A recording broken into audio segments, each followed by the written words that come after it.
conference has been convened to brief you on the release of new GDP series. To brief you more on this, we have with us Secretary MOSPI Dr. Saurabh Garg, Chief Economic Advisor Dr. V. Anant Nageshwaran, DG MOSPI Shri N.K. Santoshi, ADG MOSPI Shri Siddharth Kundu, DDG MOSPI Shri Brajen Singh, and DDG MOSPI Shri Rajiv Kumar. I welcome all of you. The format of today's press conference will be like this. To start with, Secretary MOSPI will make a presentation. Following that, Chief Economic Advisor Shri V. Anant Nageshwaran will give his remarks. And finally, Secretary MOSPI Dr. Saurabh Garg will speak to you. Finally, we will take questions from your side. Over to Secretary MOSPI for presentation. Thank you.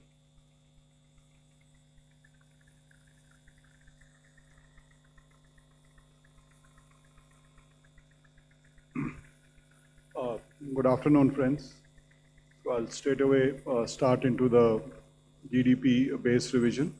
We've already released the press note at 4 o'clock on our website, and I think you have the essential copies of what has been, what are the results of this GDP base revision.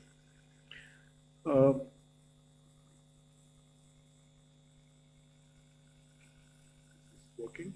Yeah, okay.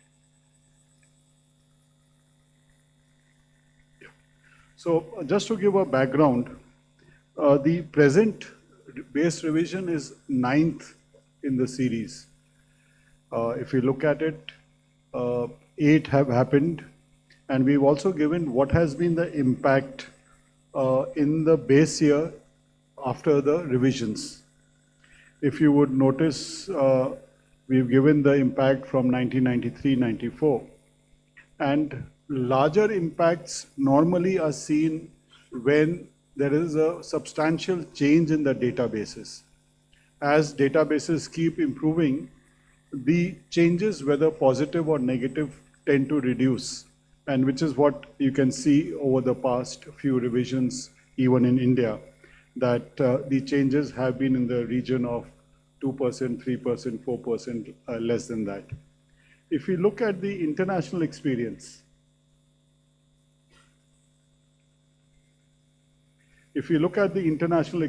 also, this is, we took from the IMF. They have done an analysis of around 56 countries over the past decade who have changed their base or did the revisions of the base year. You can see that the base revisions have varied from -30% to more than 70%. But greater changes are seen in those countries which are still emerging and where perhaps the databases are getting strengthened over time. In countries which are more advanced, the negative or the positive changes are much lesser, which is what we want to mention and which is what we have seen even in India. What does the base revision entail? Essentially, there are 4 basic changes that happen. One is we incorporate new data sources. Second, we capture the structural changes in the economy more effectively. The third, there are some methodological improvements which are more technical and statistical in nature. And the fourth is that we ensure that if there have been any changes in international standards, changes in definitions, we incorporate that. And it is precisely these 4 activities is what has been seen in this base revision also. We also review the national estimates both on the production side and the expenditure side, which is the way we calculate the GDP. And the third area that we have given a lot more focus in this base revision is on having more granular availability of data so that the state domestic product is captured much more effectively. And also we are moving towards better estimations of the district domestic product, which we hope to work with the state governments over the next few months as we move ahead. I'll briefly just mention on each of the four aspects what are some of the major changes that we have done. First one is on new data sources. There are a number of changes, but I'm just highlighting three of them. One of them is that because of digital expansion, digital India, we have a lot more digital data that is there. And the activities or the methods that are used to capture data have improved. One of them is that the Ministry of Corporate Affairs now mandates a form which is called MGT7 or MGT7A, which also gives for each company what are the main activities that they are engaged in. One of the criticisms that had been mentioned was that because of the way we got the information about corporates, we allocated the revenue or the profits of companies to the main activity. Now we are able to distribute it across all the activities that any corporate is actually functioning in. So therefore, we get a much more granular picture of what each sector is doing. The second thing is that up till now, we were using different indicators for the informal sector because we did not have a specific survey for the informal sector or the unincorporated sector. Now we have two. One is the ASUS, which is the annual survey of unincorporated sector enterprises, which is done annually. We've done 3 editions already. And the second is the periodic labor force survey, which we now bring out monthly data, which gives us an idea of what are the activities and occupations that people are involved in, and what are the kind of wages they're getting, and what is the kind of value addition in that. In the earlier series, we used to do it in the base year, and then use indicators to move it from year and year. Now we actually have surveys which are so much more granular, and therefore will capture these activities much more effectively. And the third is obviously the household consumption expenditure survey, which we did 2 back-to-back. And these will help us to benchmark the estimates of per capita consumption, which is what the HCES effectively does. And since we have 2 surveys, that will give us a much better picture.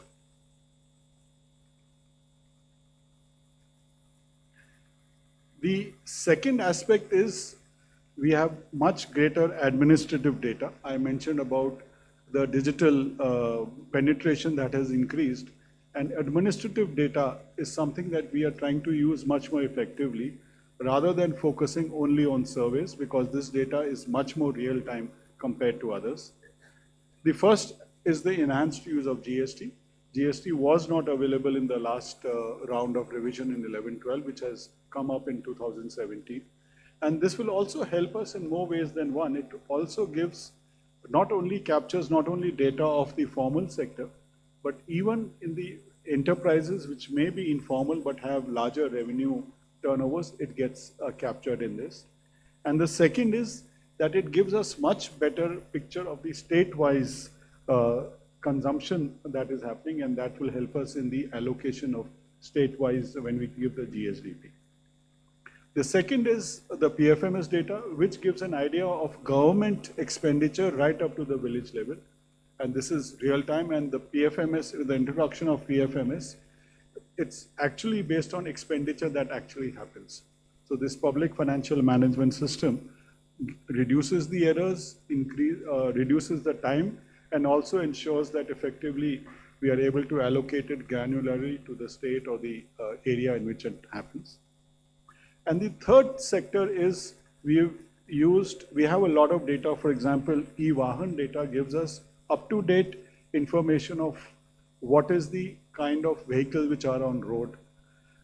We have better information, in fact, from rail transport data.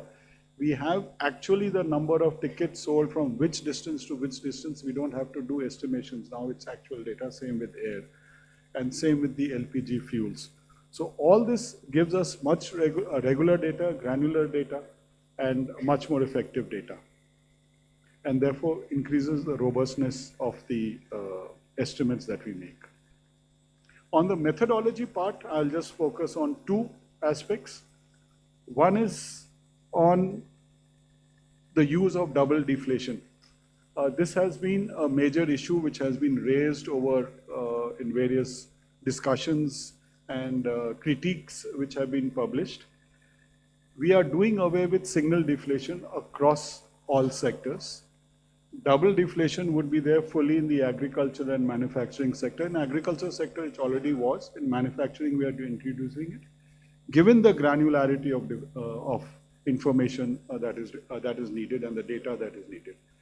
And double deflation means that we are deflating the input side and the output side with separate deflators based on the products that are actually being used on the input side and the output side. We could not do double deflation earlier because that granularity of data was not there.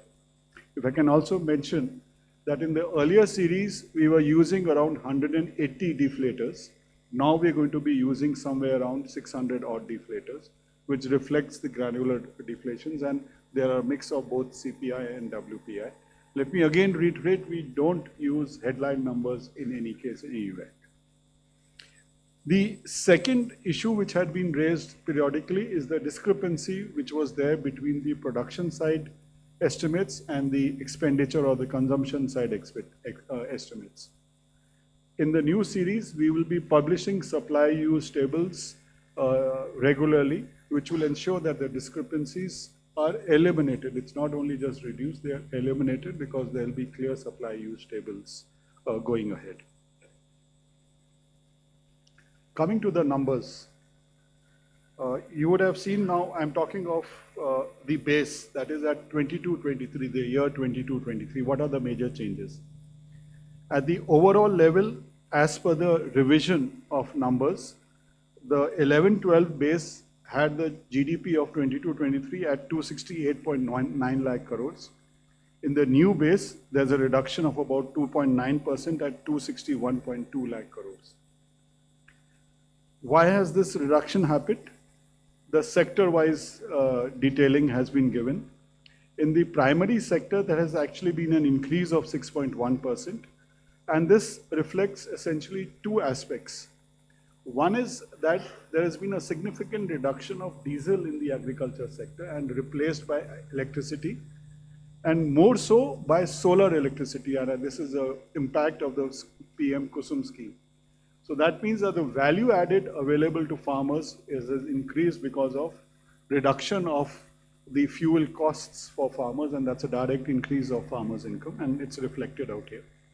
And the second reason is that there has been a shift to more value-added agriculture, fruits, vegetables, dairy, fish, and which is also shown in the household consumption. The consumption has increased.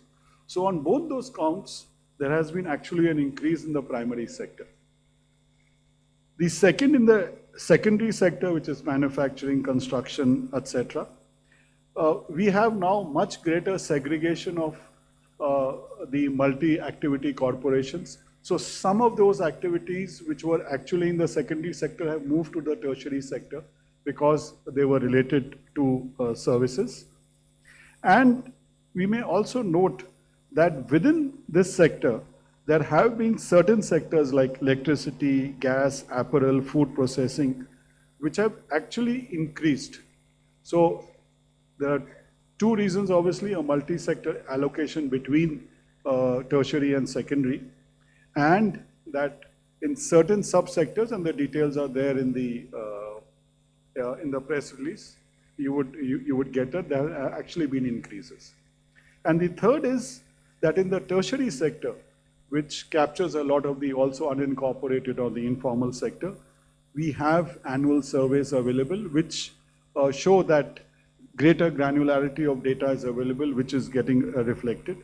But I may mention that one sector especially has shown an increase of nearly 10% value added, and that's the housing sector, which reflects that an own developing services, that the number of people living in their own houses has substantially increased, reflecting an impact of schemes like PMAY, where housing and housing related services, people staying in their own houses, which has led to this increase. Details, of course, we can discuss. The financial sector has also seen an increase, and that's because there's an expanded coverage of the dynamics of the non-banking financial companies. This is now coming to the growth rate of 23-24. As you would see, there is an overall reduction in the growth rate, in the real growth rate of 23-24, which partly is due to the base effect changes that are happening. In the primary sector, it is more or less what was projected earlier. In the secondary sector, in fact, the double deflation has led to an increase in value added, which was one of the issues that used to be raised, that perhaps lack of double deflation is in a way expanding numbers. It's perhaps the reverse. And tertiary sector too, there is a slight correction in the secondary sector, which is essentially related to we having now surveys to have captured data so much more effectively. Even in that, there are certain sectors like trade, services, repair, air transport, where the numbers have actually increased. 24-25, there is actually a bump up in the GDP figures to 7.1% from the earlier 6.5 by an overall 0.6%. This reflects that, sorry, I haven't changed. Sorry, I've gone.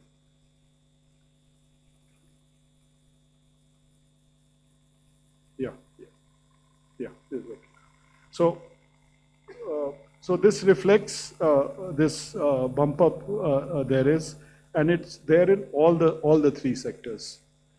The reasons are similar, so I'm not getting into that, but the real GDP growth in 24-25 is actually higher than what we had initially projected.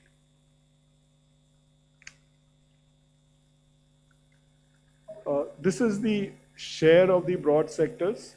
As you can see, the primary sector is actually increased by 2%, which is for the reasons I had mentioned, which is reflected from the 22-23 data and change in the series. On the expenditure side, this is the share of private final consumption. I would just like to mention the fact that gross fixed capital formation has consistently stayed high at around 31%, which reflects also the focus of the interventions that have been done over time. These are the revised quarterly estimates, both in terms of lakh crores and the nominal GDP estimates. Sorry, both in real and nominal. The Q3 figure is a new figure which was not there earlier. Q1 and Q2, we had the 2011-12 figures. Q3 is coming out at 7.8% with a nominal growth in Q3 at 8.9%. If you would compare, you would see that there's some changes in the nominal also, which reflects the impact of the double deflation, which has broadly been positive. And finally, these are the new series annual estimates. If we look at 23-24, it is at 7.2%. 24-25, the first revised estimates are at 7.1%. And the second advanced estimates are at 7.6% compared to 7.4%, which is what we had mentioned in early January when we had released the first. You would see that in all the 3 years, last 3 years, the growth rate, real growth has been over 7%. And the nominal growth rate over the last 3 years is averaging above 9%. And that's very important because these are the numbers when we talk of achieving Viksit Bharat 2047. The numbers being talked about are between 7 to 8% real growth rates and between 9 to 10% of nominal growth rates. So I'll stop here and over to you, Mr. Thank you, sir. Thank you for a very informative presentation. Now I request Chief Economic Advisor, Dr. V. Anant Nageshwaran, sir, to address the media.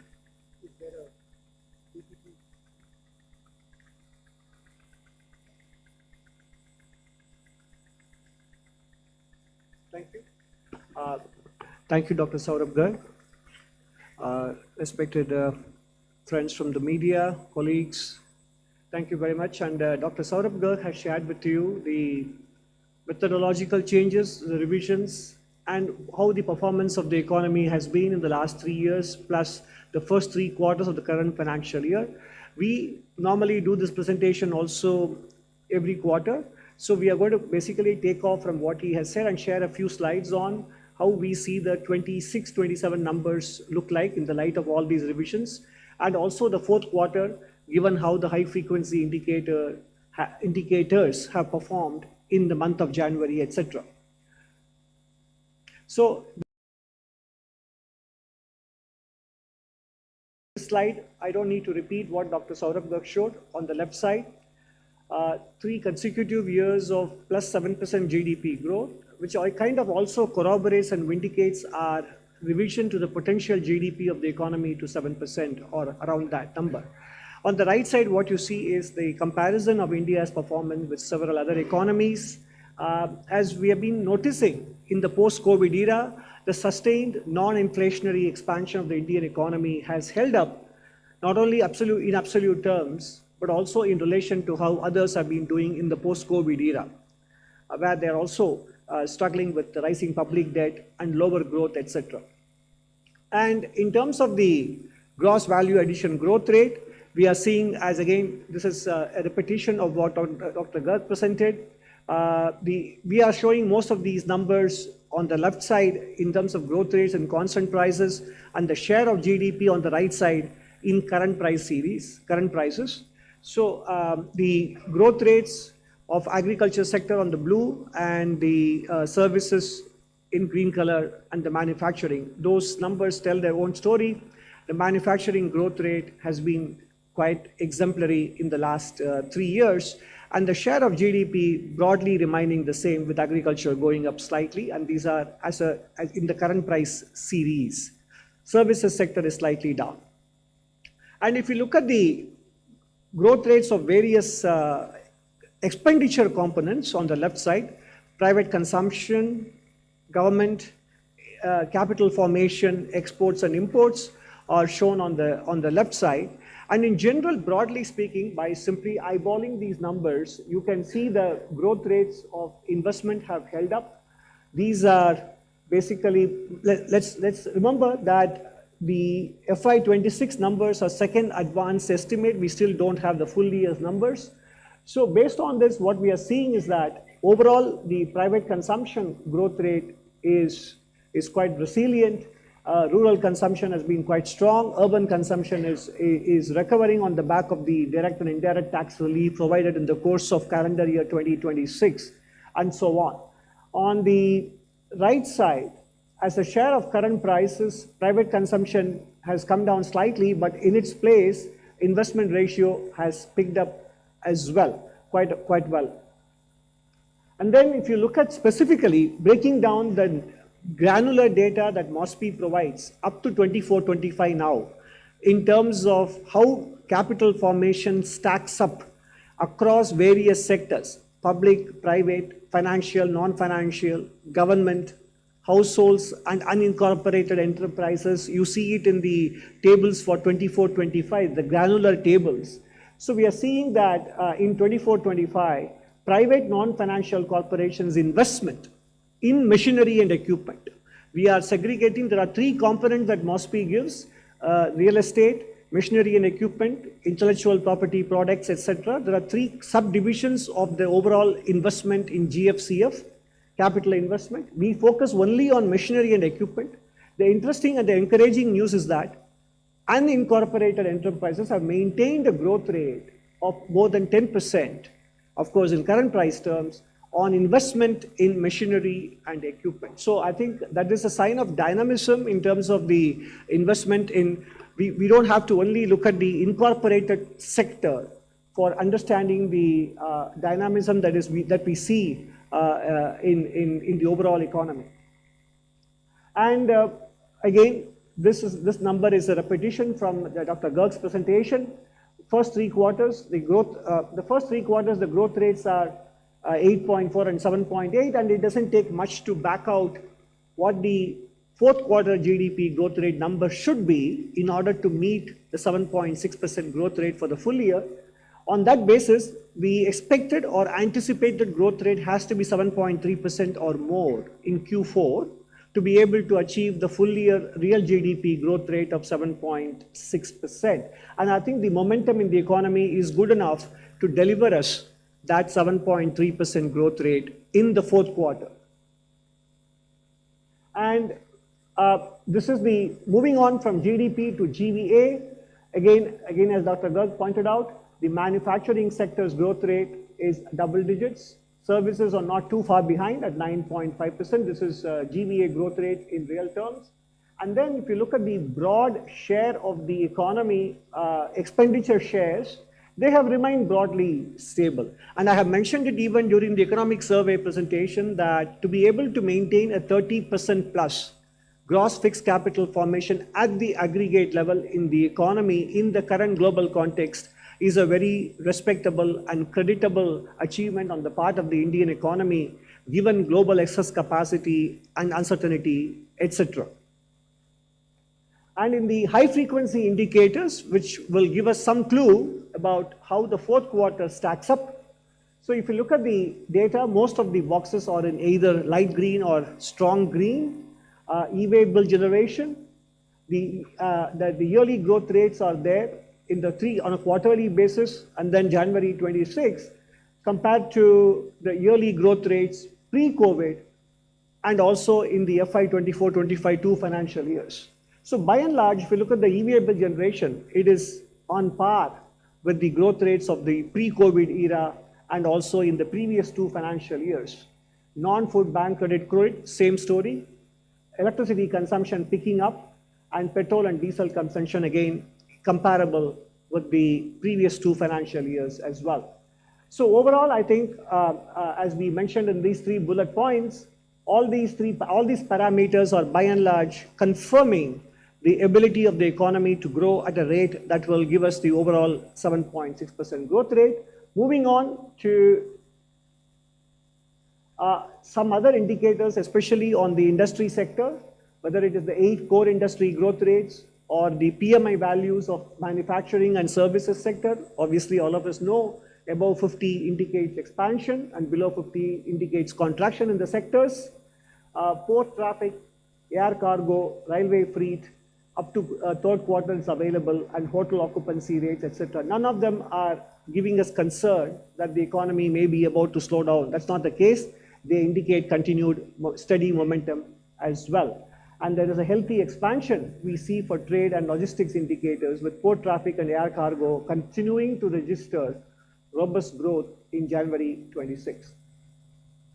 And external front, merchandise exports was year-on-year growth rate in January was low, as was the case in Q3 as well, reflecting the United States trade-related uncertainties as well.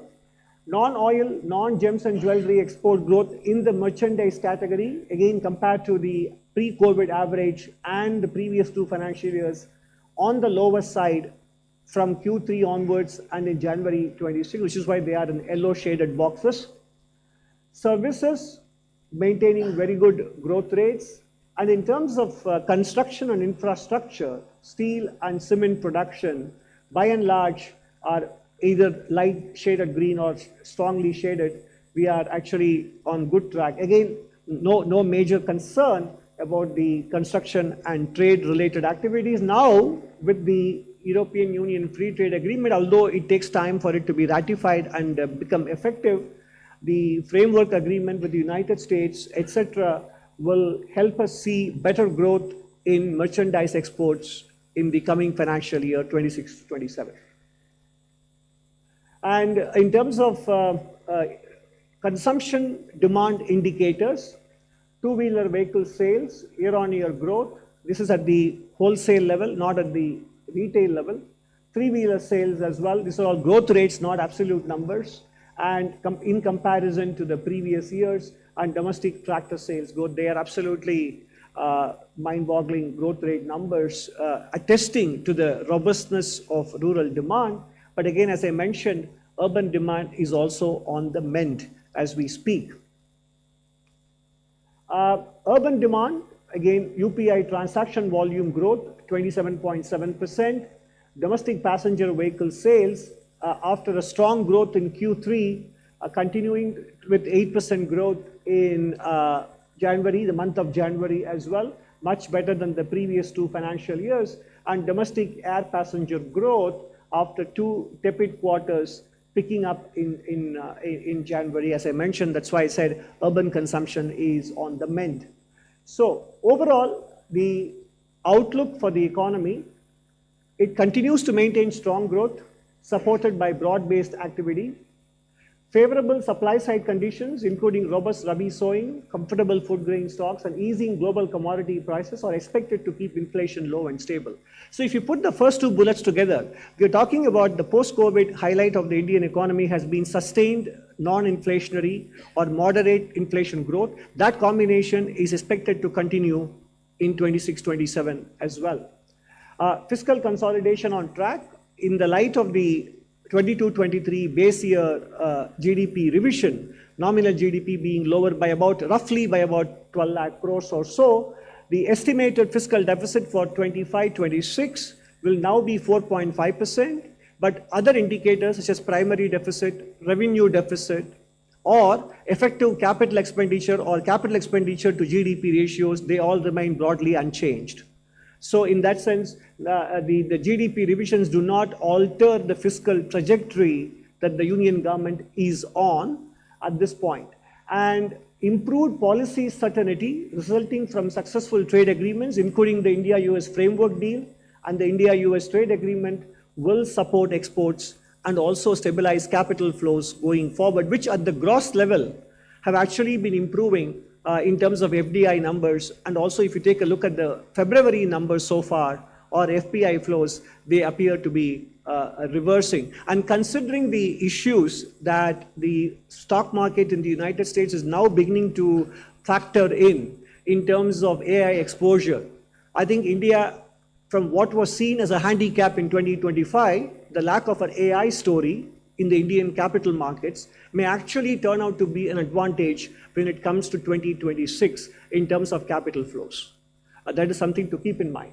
So the economic survey had projected a real GDP growth range of 6.8 to 7.2% on January 29th. We were waiting for the benchmark revisions to come through. And subsequent to the economic survey and the budget presentation, we also have had the framework agreement with the United States arrived at, etc. And therefore, we are increasing our GDP growth outlook for FY27 from 6.8 to 7.2 previously to between 7 and 7.4% under the new series. We are actually, at the moment, we feel that the risk is on the upside in this range. That is, the economy is more likely to achieve a number closer to 7.4% rather than 7%. Of course, global uncertainties are the downside risk factor to keep in mind. So that concludes my supplementary remarks to what Dr. Garg presented, and he will conclude this presentation. Thank you very much. Thank you, sir. Now I request Dr. Saurav Garg to make final remarks. I really don't have anything more to say apart from the fact that, you want me to go there? No. Apart from the fact, just wanted to mention that this process has taken us about 2 years. And we had different expert committees, in fact, 5 expert committees and nearly 50 odd experts from other ministries and from outside the government. So I just want to place on record our appreciation and thanks to all those who gave time for this revision of work, and which has been an extremely technical exercise. And the National Accounts Division within the Ministry of Statistics, led by our DG, Mr. Santoshi, Mr. Kundu, and 2 of them, DGs, Rajiv Kumar and Brijender are here, Shubhra and Rajesh, they must be there, there they are. And all the others, I just want to thank all of them, and just, if you can join me and in thanking the extreme work that put up by all these. Thank you. Now, floor is open for questions. I'll take number 2.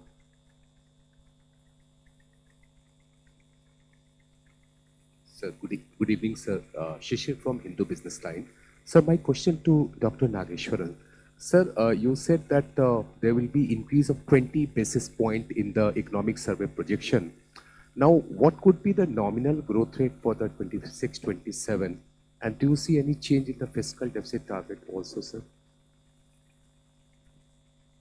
I can't comment on the fiscal deficit target. Right now, the target is 4.3% of GDP. On the overall, which one will be the driver of this? I think the broad pattern of growth has been, as we have seen, has been consistent across consumption, investment. I feel that from an expenditure perspective, both consumption and investment both will be important drivers. Because the trade agreements will take different points in time to become effective, it may probably the full year effect of the trade agreements may be seen in 27-28 data than in 26-27 data. So I expect the other two components to be big drivers. 142, Sapna. Yeah. Hi, GVAT. Question to the Mostly Secretary first and then the CA. So, I mean, you had probably indicated this previously as well, that do not expect a big change in the FY26 growth numbers from what Mosby had put out earlier. So how do you read this 7.6% very briefly? And also to the CA that as of now, you have indicated that closer towards 7.4% in FY27. If you could explain the rationale for that. Thanks very much. On the change in numbers, as I mentioned, we had discussions with the IMF also to get a sense of what happens across the world because base revisions are done by all countries. And we see that as the data systems become more mature, the fluctuations reduce because of every base revision. And I think that is what we are seeing in this base revision also, that it's in the previous base or the ones before, it is somewhere between 2 and 3%. So it remains in that overall as a base year. You are talking specifically of 7.6% for this year. That's based on the increased projections that we had for Q3, which we didn't have when we made the projection for 7.4. And also the other, I think, high frequency indicators which the CA mentioned that have informed this projection. So what made us raise the range by 20 basis points on either end? As I said, the framework agreement this will remove uncertainties related to capital flows. Although the full year's impact on exports may be felt in 27-28, as I answered Shishir earlier, there will be some impact, positive impact, in terms of capital formation, which in turn will also spill over into consumption, and that is a rationale. 67, the central bank. Hi, sir. Rishabh Bhatnagar with NDTV Profit. I wanted to understand, with more and more deflators coming in and being adopted, do you also expect the IMF to upgrade India's data quality assessment framework now? So the IMF does a data assessment regularly under the Article 4 discussions. So there are 3 or 4 major areas of concern which had been highlighted. And I think those concerns have more than well been handled. So I suppose the final assessment is up to them. But on our part, we are confident of the data changes that we've done. 76, yeah. Hello, sir. This is Suchandrima. I'm from INS. My question is on these databases. How policy reforms helping improving India's GDP? If we can mention about the GST data or per capita income, are we on the path to become the 3rd largest economy? Can we say that? So I think what we are doing is we are ensuring that the data capture is so much more accurate, and that the picture of the economy which the GDP presents is a much more robust and accurate picture. Where these numbers will actually lead, that's the numbers themselves will say. I don't have any comment on that. 26. Sorry.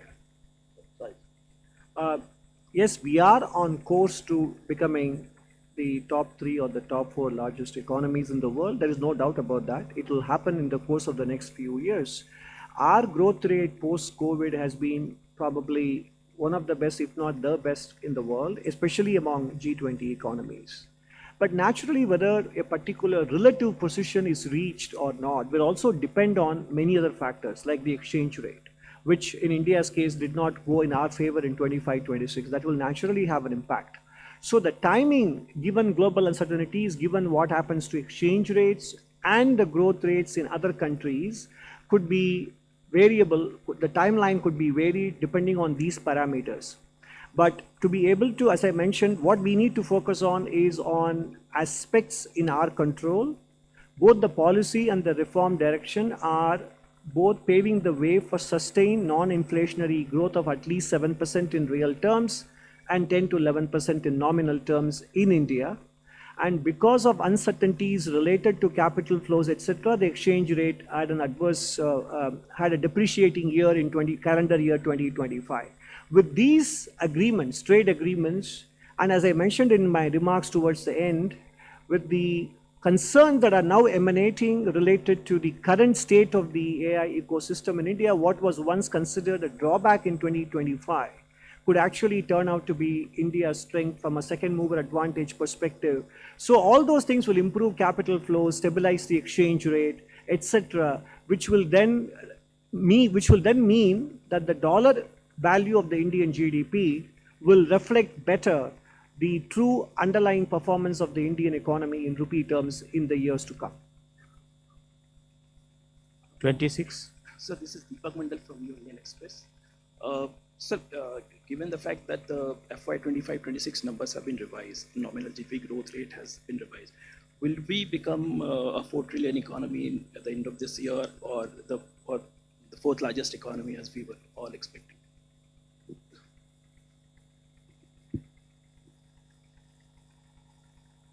In FY 26-27, I think based on current indications, our projection is for nominal GDP to be around 11, close to about 11%. Now that we have revised the real GDP projection as well, it will cross the 4 trillion mark comfortably in 26-27. Now, as I responded to an earlier question, the relative ranking will also depend on other countries' growth rates and exchange rates as well. So there we cannot comment on it. 249. 249. It has been there. Okay. 234. As a Siddharth from the Indian Express. One of the biggest revisions that you've seen in terms of the sector in the poll data is trade, repair, hotels and restaurants. I think the size is down by a quarter now. Is it purely due to change in deflator methods, or is there something else also here? It's one of the main reasons is the fact that that we now have detailed surveys available, the ASUS and the PLFS. And given that large proportions of this sector may be part of the informal sector, so given the better data sources we have, it's a much more robust estimate that we've been able to produce. 24. Sir Alok from CNBC आवाज। Sir मेरा सवाल ये है कि जिस तरह से economic survey के डेटा से 20 बेसिस पॉइंट का रिवाइज किया सर ने, तो इस तरह से जो हम लोग उम्मीद कर रहे थे कि दिसंबर तक दुनिया की तीसरी बड़ी इकोनॉमी भारत बन जाएगा, क्या हम और जल्दी बन सकते हैं? क्या इसके पीछे रीजन, जैसे आपने बताया कि एक्सचेंज रेट और दूसरे देशों की इकोनॉमिक प्रोसेस को समझाया sir?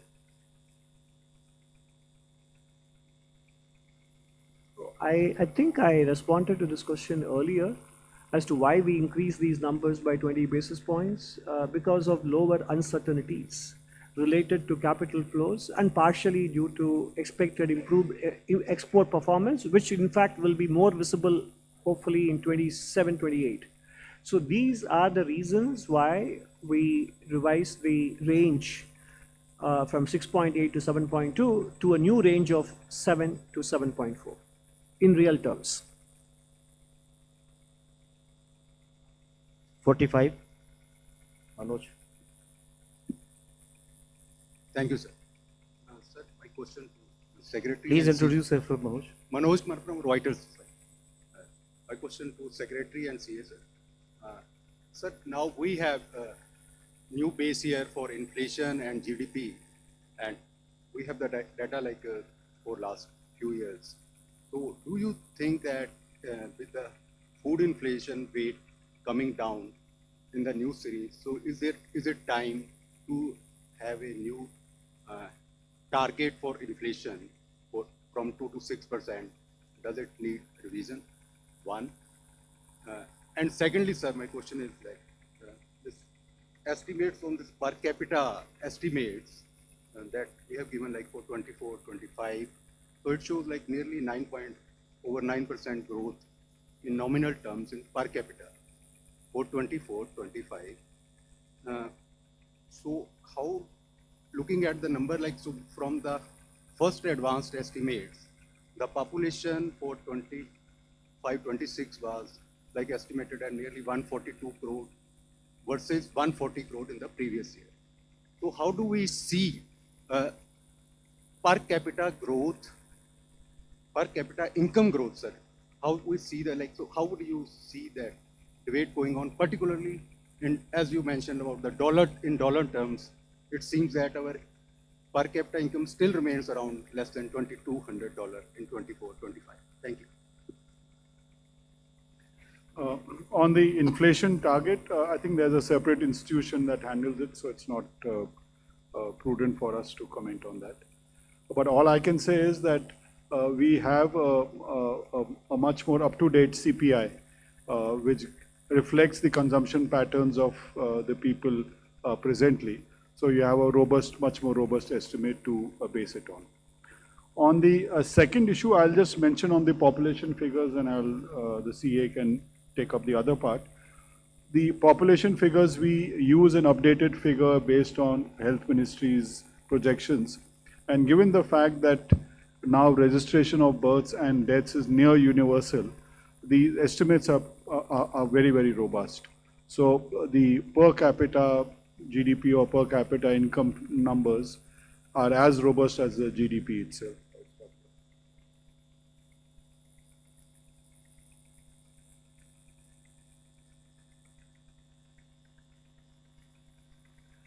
So on the inflation targeting, again, as Dr. Garg pointed out, the RBI is in the process of concluding its consultations with stakeholders.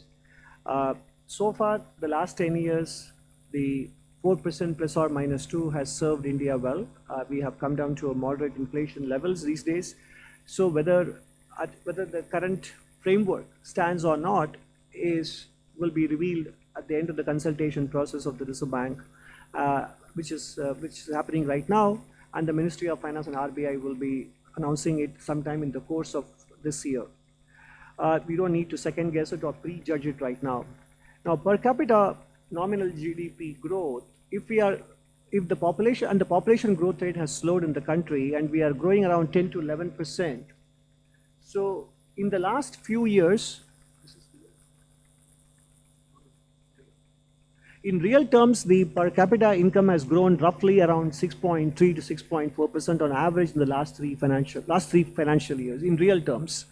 In nominal terms, obviously, the growth rate will be about 3 percentage points higher. So therefore, to be able to grow at 9% in per capita term in terms of current prices is very realistic.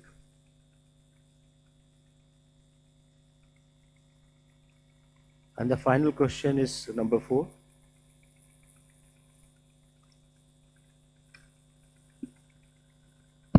Thank you. I'm Anil Honda. With the stream, the way you have put up the figures, I assume that we are going to reach there. But 2-3 areas which I have marked, I would like to submit them. PLI is a scheme, FTAs, and the period of the COVID-19, 2021, are the areas where the picture is not very clear. So I would like to understand how these have been considered.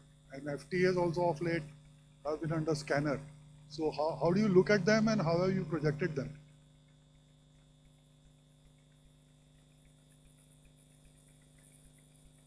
I have a few more submissions if you like to take. Question is though. My question is the way this data has been accumulated and the working has been probably for 10 years. So in between there is a period of COVID, 19, 20, 21, yeah? And in the present, there is a PLI scheme which the government is running. There are FTAs which are happening, and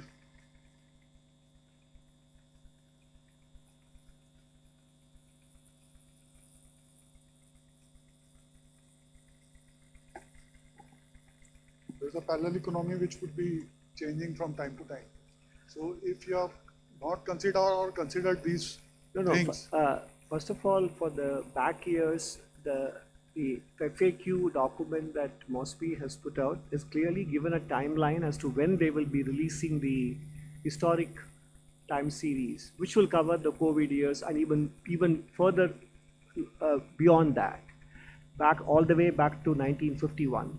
So during that revision, during that disclosure, which will come sometime towards the final quarter of the calendar year, then you will be able to see how the COVID years have been reflected in the new series.